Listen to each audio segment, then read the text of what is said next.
you're a seasoned vet. We got the picks that'll help you win the bet. From the court to the field, we analyze the game. Tell it or fade it, remember the name. There it is. There it is. My guy, regular guy, aka Rod Riley, with the theme music. Always going to shout him out for that. Always a good look. For sure. But week 16 of NFL football, Kev and Ty here with you. Hopefully to help you win money if you listen to us. Because I'm gonna be honest with you, right? At the beginning, I was super humble with this shit, right, Ty? It was like, no, I hope you guys get. No, if you've watched the show and you did what the hell we told you to, you won some of these weeks. Like, let's not even mince words or any of that other shit. If you was listening, you have won. And if you listen today, you will win. And that's always the goal. That's the goal is that every single time, no matter what. So here we are. We had 2 games yesterday, so the slate's a little smaller. Did you do anything with those 2 games yesterday, Ty? I'm just curious. I didn't talk to you about it before we got on. So, bro, like every game, every solo game, I try to pride myself on taking the quarterback to score first. You know this about me. I'm like fucked up ankle Mahomes. He ain't gonna do nothing, so I ain't even worried about it. And I went for a jog at like 12:30. I came back home and I saw that he had ran for 15 yards, man. I just drank. That's all I did after that, man. Because it had to at least be 25-1. It might have even been closer to 40 because of his injury. So like, I'm going to tell you that you have put that strategy into me. Like I do the same thing. I did not, and I had the same regret that you had, sir. So I almost had slight joy if I would have known that you had taken him. But nope. Yeah, man. I looked at it and if you want to know what it was 29-5. It was 2950. I don't know where the fuck they got the 50 from, but it was definitely 29.5-1 when I looked at it, and I was like, man, this broke ankle motherfucker ain't running. Never $5 I would have normally put on there. Right. I kept them myself. That 350 would have did a hell of a dance off of 25. What did you say? 20 what? 29? 29. Yeah. Okay. Lesson learned. All right. But anyway, but I'll tell you what though, because I try to, jab when I see parlays or low money joints, but when I see something nice, I take a big swing. Like I was sufficiently convinced that Usyk Fury was going to go to the decision. I figured it would be Usyk, but I wasn't sure that. I just knew 12 rounds was going to go. So I hit that one hard, and Usyk won by decision. So, yeah. No, decision was definitely always the that was always the outcome for that for me. I didn't see anything other than that. I just stayed off of that. Because I didn't have a good feeling either way. I probably should have just bet to go the distance and probably would have cleared and did good with that. But right. I just stayed off it. Because I think it was like 120 minus 120ish, somewhere around there. And once I saw that Tyson Fury was damn near 300 pounds, like, sir, you're not knocking out this tree trunk, but you can just beat him up to 12 rounds. So yeah. But anyway, as for today and the things that are happening today, yes. We got some picks for y'all. I have 5 touchdown tickets. One is a heavy lotto. Like it's a heavy lotto. As a matter of fact, you know what? Nope, that ain't the one. I gotta find the lotto because I want to start there. I feel like it's I got some good picks here. Here we go. I would think that this would be the one. Heavy lotto. Now, I got Grant Calcaterra for an anytime touchdown. I have Michael Wilson of the Cardinals for an anytime touchdown. And I have Keon Coleman, the Bills, for an anytime touchdown. And I have a rationale behind all of these. Grant Calcaterra caught a touchdown 2 weeks ago. And if you was listening to me, you cashed it because I said it. And I like the matchup of tight ends against the Commanders, whatever the hell the name of this team is. And, I like the way Calcaterra is contributing. I think they're going to go really, really hard at trying to stop AJ and Devontae. especially with the way they cooked last week. So I see some room for him in like that back half of the red zone, because inside the 10, no receivers, they're not throwing the ball inside the 10. But between the 10 and the 20, they have they have that penchant sometimes to do that. So I like Grant's chances here. Michael Wilson, Marvin Harrison Jr. is cooking. Like, I don't know if you've been paying attention. Yeah. I've cashed on him quite a few times. Marvin Harrison is on a roll. Trey McBride is good, and the Carolina pass defense stinks. So Michael Wilson is the third target in there. I think they will try and roll some coverages towards Marvin. He's starting to garner double coverage and things of that nature. So I just like Michael Wilson for the touchdown. Statistically speaking, just to put it out there, the Panthers, because I have the stats up, their pass defense currently ranks 12th in the league. It's the top half, yes. But I mean, so them ranking 12th, like, I feel like they lose early, so teams have to pass less. So there's a reason why there's 214 yards allowed. I was literally about to say they're a bad team. So very rarely are teams still pitching that rock in the fourth quarter against them. It just doesn't, like, the last 3 or 4 weeks, they've been a little more, competitive. Like, just for the sake of the conversation, like the Eagles, for instance, we're second overall in pass defense, which means something because people throw on us because we'll have a lead, and for us to be second means we're balling right. Anyway. My third pick, Keon Coleman, who has been hurt, but prior to getting hurt, last week was his first week back, and I never like to get players in their first week back from injury because it's always kind of a sketchy snaps and so on and so forth. This is his second week back from injury. And prior to his injury, he caught touchdowns in 3 of the 4 games before he left. And his touchdown odds prior to his injury had got down to about 190, 200, it's somewhere in that range, pretty much every game. He's coming off an injury. They got Amari Cooper, who stinks and didn't get any catches last week, just absolutely trash. He's on the do not bet list, by the way. They got Khalil Shakir. They got the tight ends. It's a lot of weapons in Buffalo. But Josh likes the kid. You've seen that in the first half of the season before the injury. You saw that through the targets. You saw that through the touchdowns. I like Keon Coleman. And then just the nuclear reaction of putting all 3 of these on one ticket gets you 18,620. But so if you bet $1 and the ticket hits, you're going to get $186 and 20 cents. And 20 cents, yes. Yeah. So that is why this is nuclear. But as always, play each of these straight, especially at these odds. If you like plus 700, plus 420, plus 350, play all 3 straight.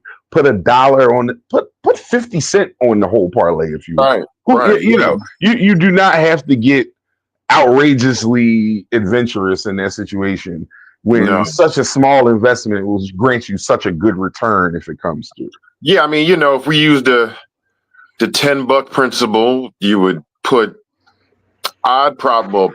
What you should do is probably 3 on each individually, and then $1 on the one as a parlay. You could round robin it, but that's just going down a rabbit hole that we don't really have time for. Yeah. Are you putting up one of mine or another one of yours? I'm putting up one of yours. This is yours. Let's do the Browns one first. Got you.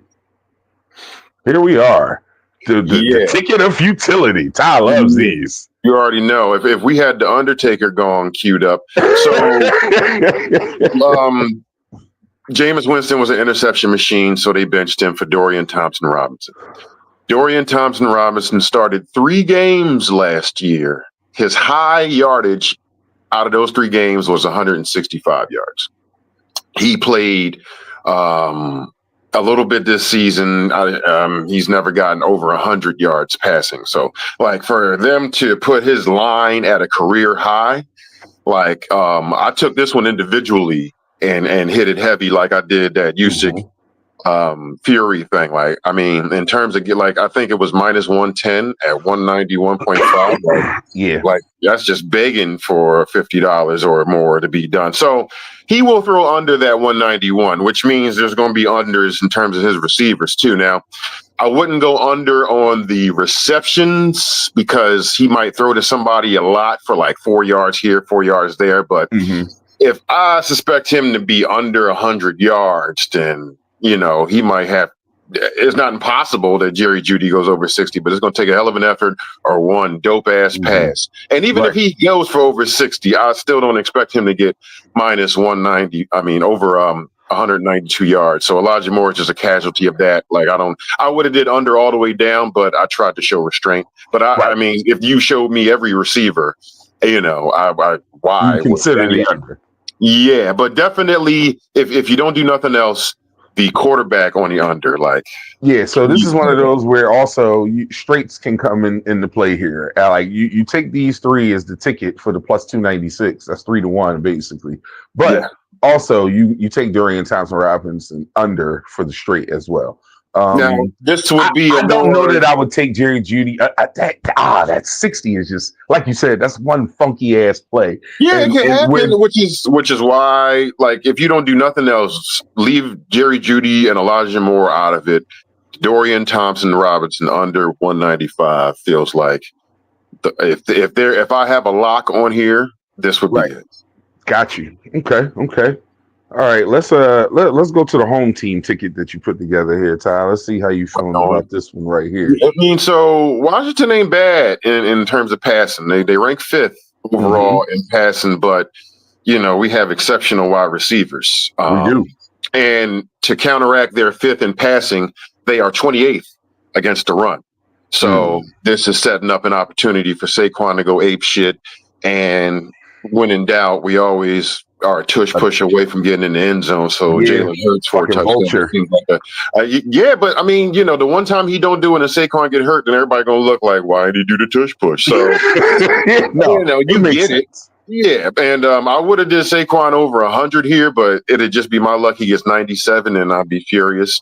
So I did minus what the actual line was 94 and a half. So we got AJ 4 receptions, we got Devontae 4 receptions, Saquon over the 94 and a half line, and anytime Jay. I like this a lot. I've actually already tailed it. I had used my boost on something else, so I did not. And I'll share with you offline what I use my boost on because I don't want to just saturate people's. It's just no need for that. But I like this a lot. Is if you use the boost, it gets you up to 6-1. Without it, it's just under 5-1. So take from that what you will. Jalen as an anytime touchdown. Since you have that, I'll let that lead into what I have here. I also have Jalen on the ticket for anytime touchdown. This is the quarterback ticket. Yeah, I did one of these. I just didn't post it because it's like 5 quarterbacks. I don't want to. I'm not that guy. I can't share. I don't want to encourage that. Well, I have a larger one, but these are the 3 I feel best about. These are the 3 that like. If you told me that I could bet no less than $20 on it, and I would feel comfortable putting $20 on this ticket, I didn't. But I wouldn't be mad at anyone for doing so. Yeah. I got Jalen anytime. I got Anthony Richardson of the Colts anytime, and I got Josh Allen anytime. These are all very self-explanatory. These quarterbacks get opportunities at touchdowns. Josh had 2 last week. Anthony Richardson didn't have one last week, but I'm pretty sure he had one the week before and the week before that. As far as attempts, Richardson's going to get them. He's going to get more attempts probably than both of these other 2 quarterbacks. The other 2 quarterbacks the design is so good when they get into the red zone that it's really difficult to do anything with it. And the quarterback ticket that I had that I didn't post, I have those 3 on there for sure. I just added Michael Penix just because why not? First game back. And Kyler Murray's like a little cockroach out there, so it's not impossible for him to just scurry for like 10 yards and get in the box. But, I have Penix, Murray, and Jaden Daniels on the ticket. Yeah, I didn't Jaden Daniels too. I don't like to support the other team in doing things, so that's just one of my things. I don't want to lose no money for being unrealistic. I guess that's where I'll always be. But this is a pretty easy one to deal with. I like it. If you don't, I understand. But I think at 5-1, I love this. I like this. I love this at 5-1. For sure. Let me give you my obligatory running back No, hodgepodge this pick one's where good because like James Conner gets slept on because the Arizona Cardinal game barely gets watched. But when you see the stats, he typically has a touchdown. yes, Jahmyr Gibbs with David Montgomery being out, he's the bell cow now. But they're smart in their offense, so they fuck around and find all different kinds of ways to get him involved. And Chase Brown, just to Cleveland's Russian defense ranks 22nd. Also, Chase has scored in 3 straight, if I'm not mistaken. I want to say 3. Definitely last week and the week before. And ask me how I know. So I know he scored. Saquon didn't score last week, and he cooked Washington last time they played them. Like he did them very, very, very, very, very bad. I just new quarterback Bijan. I see them leaning on him a lot more. Yeah, that's why guys are minus 222. Hey, I tell you what, Tyler Algier straight might not be a bad pick just because he's that number 2 back that sees enough snaps. Anytime touchdown from him might not be a bad move, especially if it's somewhere in that 2-to-1 range. I'll check that. Anyway, I'm getting off topic. These guys are like my favorite running backs to score touchdowns this week. I put them all on one ticket. It came to 6 plus 627, so about 6-to-1. Now, usually I say do not play these straight. And for most of these, I mean it. If you're feeling froggy, I like Chase Brown straight at 165. It's a little, but I played it. I didn't play any of the other ones straight. But 165 Chase Brown, I did take that one.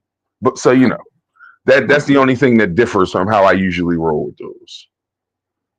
Any specific one you want me to put up for you, Ty, or just go for one? Yeah, no, I just like that other one the most, so I wanted to make sure that one was out there. Right. So both of these players are the best pass catchers on the team. If you went up to like 6 receptions and 60, 70 yards, obviously the odds get better, but like both these teams are very bad too. So you can't really count on them, but these people will get open. Brock Bowers might be the best tight end in the whole league as a rookie right now. He's damn sure top 5. For sure. So even if they double him, he's getting open. And oh, by the way, the Jaguars are 31st against the pass. So there's that. Brian Thomas, decent wide out. He's going to get the opportunities. He's going to get open. Raiders 15th against the pass. So, but I mean, both of these teams aren't very good, period, regardless of their ranking. So you can see opportunities for both of these things over the course of 4 quarters. So I'll tell you what I did, and I tailed this, but I threw an alternate under on there for like the total because I don't like this game to go for a lot of points, and I got it up to like 1, probably like 1. I forgot what give me a second. I'll send it to you. Either way. But yeah, so just because I don't know. This is a fucking terrible game overall. But I also, to speak to your point, I also picked Brock Bowers for anytime touchdown. So I agree with your rationale that if someone's going to do it, these are going to be the guys. I just didn't trust the quarterback to be able to throw a touchdown, which is why I didn't include it on this ticket. I didn't want that to be the anchor. No, I get that. That would be the thing. And for our purposes, this is great. That's why I suggested an under, because I don't know that this game is going to have a ton of points. So if you go like under, I don't know, 55, 60, and but then they'll go and have a bum ass shootout. Anyway, that's just the way gambling works sometimes. It's the correct. It's the thing that happens. All right. Ty has one more. I think I have 2. So we're gonna go with, we did the bomb already. And we did that one already. The tight end love. Yeah, y'all know I love the tight end tickets, man. Like Sam Laporta has made us so. Sam Laporta has made us so much money here. I take him straight damn near every week. Of course, he doesn't score every week, but the wins cover the losses. Yeah. Sam's been cooking. I like Laporta. I believe he scored a touchdown the last time they played the Bears, if I'm not mistaken. Dalton Kincaid is due. It's just one of those things where he gets enough targets and enough catches, and it's been a few weeks, and I just feel like he's due. I seen Jonnu Smith destroy the New England Patriots as well. So, that also makes me feel better about this. So I like I like Sam for anytime. I like Dalton for anytime. Of course, like always, take them straight, especially at +2 and +250. But this is a 950 for a two-legger.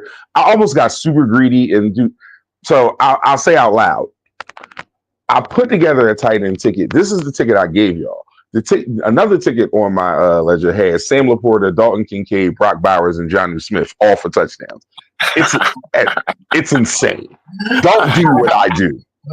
Yeah, do not do what I do. As soon as we all do not do what I do. But I felt like I liked all four of those tight ends in those spots. The only one I'm a little iffy about, because like Ty was talking about, was Brock. But top to bottom, I just like I like this ticket. It's a cool little one. We'll see how it goes. My guy, more futility. Yeah, I mean, there's some Russian hope, but Titans not the best team, but they are number one against the pass. I'm about to say they defend the pass well. Yeah, like in the whole league. And Anthony Richardson, he's kind of boom or bust in terms of how he throws the ball. So I'm not sure I expect him to get over that one. No, I'm sure I don't. 160 might be around where the line should be, but we'll see what happens. Tony Pollard gets a lot of touches, typically between 40 and 80 for the game. Anthony Richardson, because of the pass defense, will have some opportunities to tuck the ball and run. So over 25 yards doesn't seem outside the realm of possibilities. Seems relatively conservative, but for a +230, get a decent bang for your buck. Yeah, no, I like the value in this. That's what I was about to say more than anything. I like the value at +230. You only need three things to tick. And all of them seem extremely well within reach. Absolutely well within reach. So I like that. Richardson. And I didn't put it on here, but I did one just with minus the passing yards for Anthony Richardson and Dorian Thompson-Robinson, and that came out to about +230.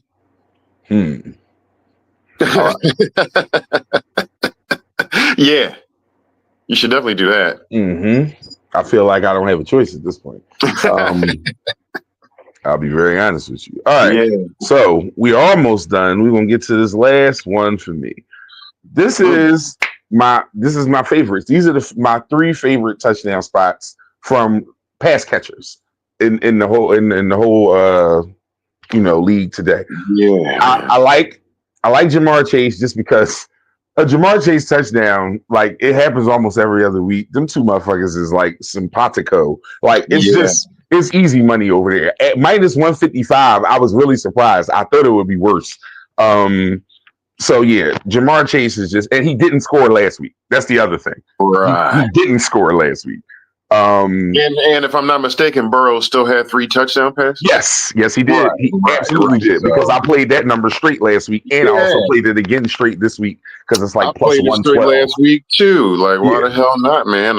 But to your point, they threw the shit out of this ball, and with Dorian Thompson-Robinson being the quarterback, they'll probably have a lot of possessions. 3 and outs are not going to be outside the realm of possibility. They like to praise his running capabilities, but even in the games he started, the most he had last year was 45 yards rushing with no touchdowns, no rushing touchdowns yet in his career. So steaming Willie Beeman, he is not. So I don't really. They are behind the 8 ball here. It might be the type of thing where Jameis just might get resurrected again because he's not doing what we'll see. Yeah, I mean, yeah, exactly. We will see, but I like Jamar for sure to make it to the end zone in this game. Trey McBride. Now, I'll give you a little background on why I'm picking Trey McBride for a touchdown. Trey McBride has 90 plus catches. Trey McBride does not have a touchdown yet this year. They talked about that shit all week. Very similar to the way last week they talked about AJ Brown, and AJ Brown scoring the touchdown was the most definite, easy thing you could pick all week long.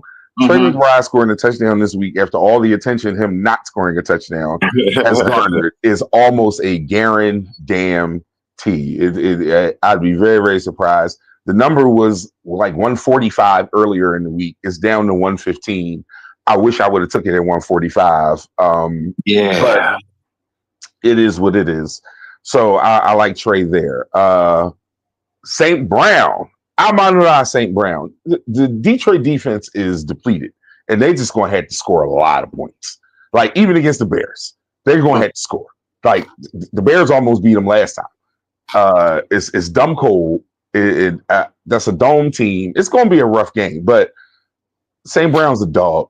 And to your point, because it's the Bears, the Lions should not starve for offensive opportunities with 3 and outs coming, because the Bears just aren't very good.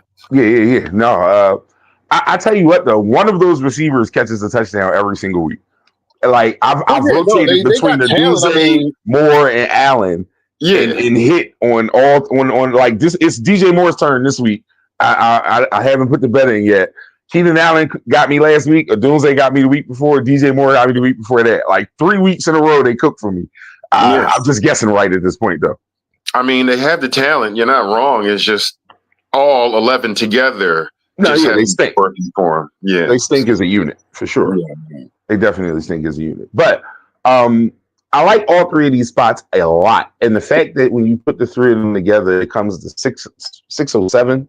I love that fucking number. But again, I'm playing all 3 straight. Even Jamar Chase at minus 155. I'm playing him straight. As a matter of fact, I probably dumped the most on him out of those straights, if I'm being very honest, just because he's the one I feel the best about. McBride is a good one, though, and St. Brown is a good one. All 3 of these, real nice receiving spots. 6-1 overall. I don't, as far as value, they're going to get the targets, they're going to get the attempts, they're going to get everything. Right. So you'll see how it plays itself out. Anything off the books that you think might be a good thing for people to just keep an eye on? Because I know for me personally, Ty, I am very, very much looking forward to the afternoon games, the 4:00 window. Mm-hmm. I feel like there's something there. It's not a lot of shit that I bet on, by the way, because not that I bought here, I should say, because I want to be ready. Like that Minnesota-Seattle game, I like the potential in that game a lot. I also like the San Francisco-Miami game just because I don't know, both of those teams have nothing else to play for, so it might just be a whole lot of just based off of the 2 games that you said. If you just parlayed Geno Smith and Tua for interceptions, that's going to be tough money right there. What's funny is I like Geno for a pick, but I also like him for 2 touchdowns because Minnesota lets everybody score, bro. Like people, they're going. I don't know. Let me not say let everybody score. They let everybody stay in the game. Like Minnesota, despite their record, all their games are like weird. Pass defense rank is what is it? 29. Yeah. There are 32 teams, and they are 29. Like, you can throw the ball against the Vikings, man. Like, you really can. Every week I see it. So, I don't know. Geno definitely might throw a pick, but he also might throw 2 touchdowns. Like, yeah, he got the talent out there to do it. Like, yeah, absolutely. But immediately right off rip, and I didn't bring this, but Jackson Smith and Jigba, Jordan Addison on the ticket, I feel like that's a good one. So, look for those. Those are Jackson is due for the touchdown, and Jordan has just been cooking me all year. Like every time I think it's going to be Justin Jefferson, Jordan Addison go crazy. Right. So at this point, I just started betting on both of them because, But real quick review. Let's see. We got the Eagles 4 for AJ, 4 for Devontae, Saquon over 95, Jalen anytime. We have the Jaguars and Raiders, Thomas 5 receptions, Brock Bowers 5 receptions, Brock Bowers 50 yards, Brian Thomas 50 yards.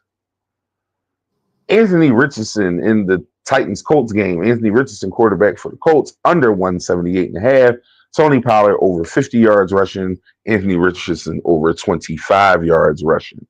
And in the futility pick of the week, because I really feel like we definitely have one of these every week. I certainly try to find them. You're good at it, sir. And they be cashing too, real shit. Dorian Thompson-Robinson under 191, Jerry Jeudy under 60.5 receiving yards, Elijah Moore under 35 and a half. Elijah Moore is. I remember when he was the Jets' #1 receiver, and it looked like he was gonna be okay, man. That shit happens fast, bro. Touchdown picks. I got Jamar Chase, Trey McBride, and Amon-Ra St. Brown. Take them straight as always. I have for a tight end 2-leg parlay. Probably my second favorite ticket, just because of the odds and the value with the chances. Sam Laporta, anytime touchdown. Dalton Kincaid, anytime touchdown. Take them straight. They are almost 10-1 as a parlay. We got the quarterbacks, Jalen Hurts, Anthony Richardson, Josh Allen, all anytime touchdowns. Please take them all straight. Get you 5-1 when you combine them. We got the kaboom, Grant Calcaterra, Michael Wilson, and Keon Coleman. Go easy here. But also, $1 gets you 200. What the hell, bro? Yeah, man. That's a hell of a walk for 4 quarters. That's what I'm saying. So, we'll see. But like I said, throw $1 on all of them straight. Throw $1 on it all together. Have a little fun with me. Tail it. If it hits, then I'll talk crazy shit. I promise you I will. Yes. I'm talking crazy shit for him. Yeah, my man is killing y'all when he's touching. Let's go. And last but certainly not least, this is the ticket that cashes a lot for us, our running back hits. These are just all the top running back odds picks that I like the most. They're terrible odds, but you put them on a ticket together and you get a little over 6-1. James Conner, Bijan Robinson, Jahmyr Gibbs, Chase Brown, and Saquon Barkley. So those are the picks for week 16. It's a little past 11 o'clock. You got about 2 hours to get all your 1 o'clock picks in. Of course, I'll actually be at a function watching the game. So I'll be into the phone and making sure that I'm updating and doing that. I won't be sitting in front of Red Zone during the first half, though. So I'll have to actually be on my phone checking stuff. But I'll still be updating y'all and making sure everything is everything. And Ty, we gonna do Christmas Eve. We'll do the 24th for the pick. So does that work for you? I have to work. Okay. I can do it in the evening. I mean, if that's perfect. So Christmas Eve, me and Ty will bring y'all a little small three games. We got 2 games on Christmas and 1 game after Christmas on the 26th. 9 p.m. work for you? 9 p.m. is great. Because it's not like we can't replay it and put it up for the people. I'm supposed to have a work Christmas thing, and if it go late, then it ain't gonna go too late because I'm in charge. I'm beginning to forget it. But I said till 8 o'clock. So yeah. Well, the games, just so everyone's aware, we got Chiefs Steelers. We have Ravens Texans. Those are the 2 Christmas Day games, and then the day after Christmas, Thursday, we have Seahawks Bears. Ew. That one's a little nasty. Yeah, but, man, they put that one on the schedule. I was like, damn, for real. But I love Chiefs Steelers and I love Ravens Texans. There's money to be made in both of those games. I like money that. To be made everywhere. We just gotta find it, and we chat. Yeah, I feel like our futility pick is going to come out of the Thursday game, but that's just a guess. We'll see what this week looks like. But either way, join us at 9 p.m. on Christmas Eve. I don't got little kids to wrap gifts for, so 9 o'clock works for me. Same. And we'll have some Christmas Day picks to kind of replenish your coffers if you went too crazy on your folks on Christmas. Right. But either way, man. We will catch you then. Kev and Ty, Taylor the Faded, saying y'all out with the theme song. Peace and major blessings. Yo, welcome to the show. It's Taylor the Faded, where we break down the bets. No need to debate it. From the spreads to the odds.